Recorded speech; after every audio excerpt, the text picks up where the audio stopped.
अस्सलाम वालेकुम। मैं हूं राजा शुजात और आप देख रहे हैं राजा शुजात यूट्यूब चैनल और फेसबुक पेज। आज की वीडियो में बात करेंगे पाकिस्तान के अंदर इलेक्शन के हवाले से। और इलेक्शन का जो एक पूरा बिगल तो बच चुका है, लेकिन जिस तरीके से इस इलेक्शन को कंडक्ट करने की कोशिश की जा रही है या इस इलेक्शन के हवाले से जो चीज़ें हो रही हैं, अगर आप देखें तो उसमें कहीं पे भी आपको लेवल प्लेइंग फील्ड नज़र नहीं आ रही। उसमें आपको एक बात वाज़ेह इशारा नज़र आ रहा है कि नवाज शरीफ साहब के लिए चीज़ें बनाई जा रही हैं और पूरा सिस्टम जो है वो नवाज शरीफ साहब को चीज़ों को स्मूथ करने के लिए लगा हुआ है।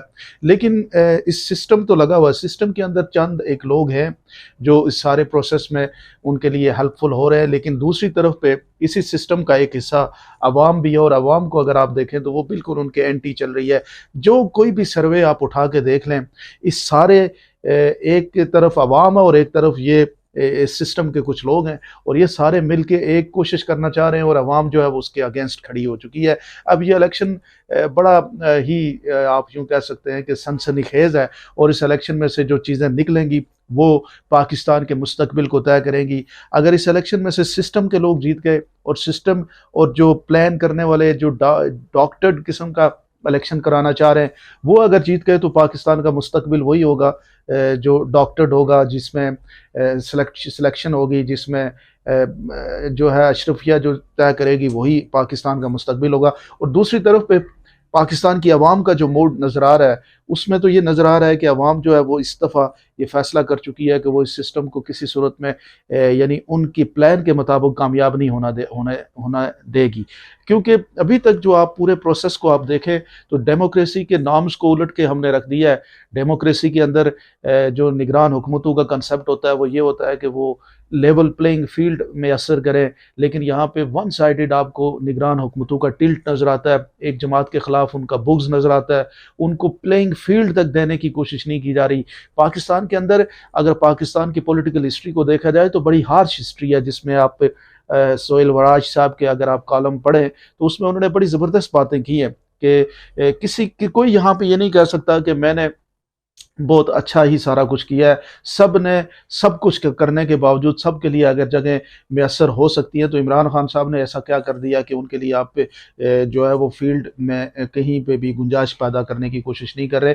और उनकी अपोजिशन के जो लोग हैं वो भी अपना बुग़्ज़ बड़े हद तक इसीलिए इमरान खान की तरफ बढ़ा रहे हैं क्योंकि जो ताकतवर लोग हैं वो इस वक्त इमरान खान के खिलाफ है। अगर ताकतवर लोग न्यूट्रल हो जाएं तो मैं आपको बताऊं कि पाकिस्तान की इस तक वक्त अवाम जो है वो तो वन साइडेड 3/4 मेजॉरिटी के साथ इमरान खान साहब को वापस लाने की पोजीशन में है। उसकी अगर आपने मिसाल देखनी है तो वो आप देख लें, अभी दीर के अंदर एक कन्वेंशन हुआ, उससे पहले एक और कन्वेंशन हुआ सवात में, बन्नू में।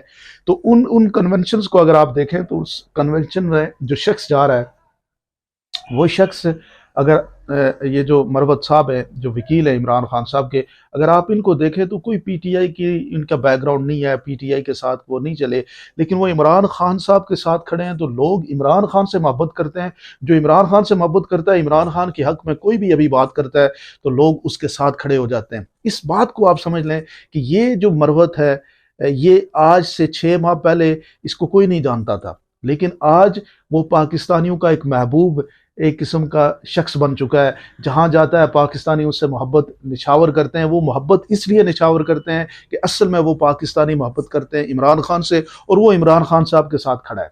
और इस वजह से पाकिस्तानी आज आप देखें कि जहाँ वो जा रहा है कितनी बड़ी तादाद में लोग बाहर निकल के उसके इस्तकबाल के लिए आ रहे हैं। ये इस्तकबाल असल में इमरान खान का कर रहे हैं, और मरवत साहब को वो इमरान खान का एक नुमाइंदे के तौर पे लेते हैं, और वे समझते हैं कि इस शख्स ने इमरान खान से जो है वो वफादारी की है। और इससे बड़े बड़े लीडर जो पीटीआई के थे वो इस सारे कंसेप्ट में छुपे हुए हैं। लामला उनके लिए मुश्किलात हैं, उनके लिए मसाइल हैं, उनके जो कुछ भी हो रहा है वो आपके सामने ही है।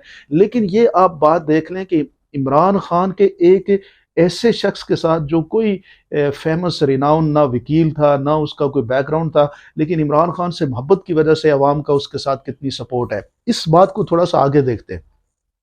पाकिस्तान के अंदर असल में तो ताकत अवाम की है। अवाम को, इस ताकत को अगर आप समझ लें, अवाम अपनी ताकत को, तो कोई भी चीज़ पाकिस्तान के ख़िलाफ़ नहीं हो सकती। ये याद रखें कि यहाँ पे कुछ लोग कारोबार करते हैं, बिज़नेस करते हैं, अगर यही अवाम उनके कारोबार और बिज़नेस के मुखालिफ आके खड़ी हो जाए तो फिर मुझे ये बताएं कि वो कैसे बिज़नेस कर पाएंगे। अब पाकिस्तान के अंदर लोग ये सोचने पे मजबूर हो जाएंगे कि क्यों ना हम सब मिलके पाकिस्तान के लिए एक फ्री एंड फेयर माहौल बनाएं, एक पाकिस्तान के अंदर रैशनल माहौल क्रिएट करें जिसके अंदर तमाम सियासी जमातों के लिए इक्वल अपॉर्चुनिटी हो। अब ये नहीं हो सकता कि नवाज शरीफ साहब आए और वो वासराय की तरह बातें कर रहे हैं, जैसे मतलब सारा कुछ पूरा मुल्क उनके साथ है और पूरी अवाम उनके साथ है। उनको इस जो रियलिटी से वो बिल्कुल दूर है। जिस तरह की उनकी बातें हैं या जिस तरीके से वो अपने आप को कंडक्ट करते हैं, वो जैसे रियलिटी से दूर किसी ख्वाब में रह रहे हैं कि पाकिस्तान की अवाम क्या सोच रही है और वो क्या सोच रहे हैं। वो खुद को एक, क्योंकि वो सिस्टम के अंदर इससे पहले इसी तरह से आते रहे और आज अभी भी उनको लग रहा है कि मैं आ जाऊंगा और मैं सारा कुछ जो है मेरे हाथ के नीचे आ जाएगा।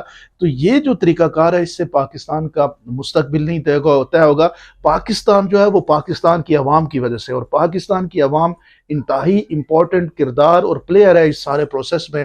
और उनका माहौल या उनका मोड अगर आप देखें तो वो खान साहब के हवाले से आपको नजर आता है। अगर इमरान खान के हवाले से क्यों नजर आता है, आप देखें कि इमरान खान को मुलायन करने की जो कोशिश की जा रही है वो कितनी ही आप सती लेवल की है।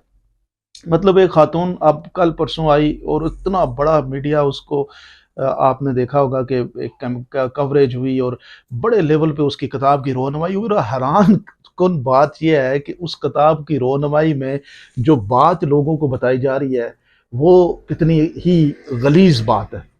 और आप सोचें कि बच्चे हैं, बूढ़े हैं, एक करैक्टर है, सोसाइटी है, हमारा एक नज़्म नस्क है, हमारे इस पाकिस्तान के अंदर एक ख़ानदानी निज़ाम है।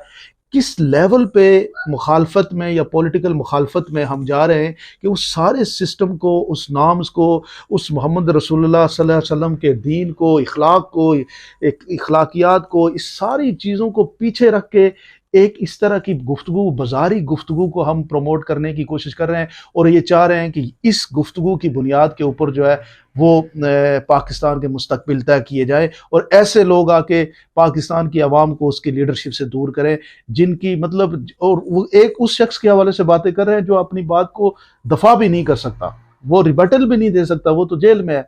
तो आप देखें कि ऐसी गुफ्तगू या इस तरह की किताबें लिख के, या जिस तरह से खावर मानिका साहब, मुझे ये बताएं कौन सा मर्द है जो अपनी बीवी उससे छूट जाए या उसकी बीवी किसी और से निकाह कर ले और 6 साल के बाद वो जाके कहे कि मैं उस बीवी को वापस लेके आऊंगा, मेरा घर टूट गया और वो किसी और की भी बीवी बन चुकी हो। ये कोई बेगर्ती की इंतहा है। मुझे इस बात की समझ नहीं आती कि किस लेवल पे ये पॉलिटिक्स में कितना गिर रहे हैं और क्यों गिर रहे हैं। इनको ये भी नहीं सोच रहे कि हम अपनी सोसाइटी को फिर इसमें क्या चीज़ें दे रहे हैं और पाकिस्तान के जो एक इखलाकियात हैं, हमारे जो ख़ानदानी निज़ाम है उस पे, इन सारी बातों का क्या फ़र्क पड़ेगा जब इतने बड़े टीवी चैनल पे ये ब्रेकिंग न्यूज़ चलेंगी कि इमरान खान साहब के हवाले से, कि यानी आप बंदा तौबा इस्तग़फ़ार करता है कि ये बातें अगर कहीं पे हैं भी तो ऐसी बातों को पब्लिक में लाने की ज़रूरत नहीं होती। इमरान खान का कंडक्ट जो पब्लिक के सामने है वो मैटर करता है। वो कंडक्ट जब वो लोग कंपैरिजन करते हैं बाकी लीडरशिप के साथ तो उनको वो बेहतर नजर आता है। हर चीज में पाकिस्तान में इमरान खान का जो दौर था वो बेहतर था। तो अब ये है कि ये मुकाबला अगर आपने करना है तो वो आप लेवल प्लेइंग फील्ड से करें, इससे एक मौका दें। मैं कहता हूं कि पाकिस्तान में एक ग्रैंड, जिसे कहते हैं, जिरगा होना चाहिए जिसमें ये पॉलिटिकल पार्टीज, पाकिस्तान के जो ताकतवर तबके, पाकिस्तान की जुडिशरी, ये सारे लोग बैठ के कम अज़ कम कोई वे फॉरवर्ड बनाएं ताकि इस मुल्क को इस निज़ाम से निकाल के आगे बढ़ाया जा सके और पाकिस्तान के लिए कोई मुस्तकबिल की राह तलाश की जा सके। आप क्या समझते हैं, ज़रूर मुझे बताइएगा।